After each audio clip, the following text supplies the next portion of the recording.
Chapter 25. What Loretta Said. That was a year ago. I hid in the Down Under for days and days and kept the door closed, which is why I missed the funeral and the fear Gwen going away.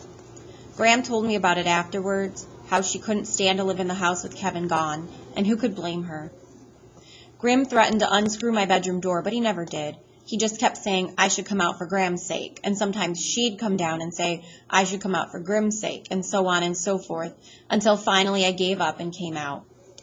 I don't know if this makes sense, but for a long time I felt like I was a balloon and somebody had let the air out of me. I didn't care if I ever got the air back, because what does it really matter if we're all going to die in the end? That's how down I was feeling and sorry for myself. Grim tried to tell me it isn't how long you've got that matters, it's what you do with the time you have. But that sounded so lame and puny next to freak dying that I just didn't want to hear it.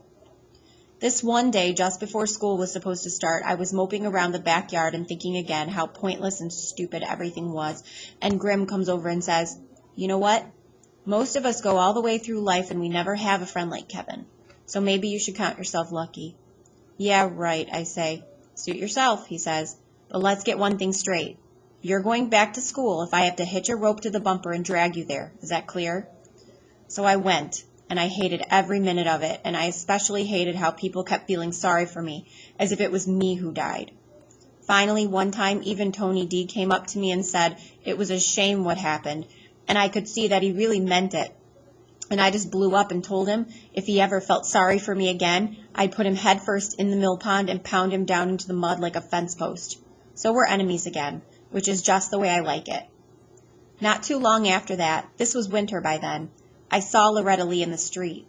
She still had on the neck brace and you could smell booze on her breath, but what do you expect, a miracle, just because she lost her head and acted good for a couple minutes? Anyhow, Loretta sees me and she says, "Did you hear about Gwen? She's in California and she's got a new boyfriend. His name is Rick, and they're crazy about each other. Ain't that good news?" "I guess so." "Take it from me," she says. "It is. So what are you doing these days?" "Nothing." She gives me this long look and she goes, "Nothing is a drag, kid. Think about it." I thought about it all the way home.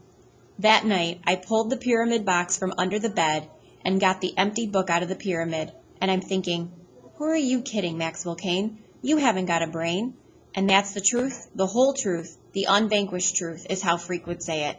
So I wrote the unvanquished truth stuff down, and then kept on going for months and months until it was spring again, and the world was really and truly green all over.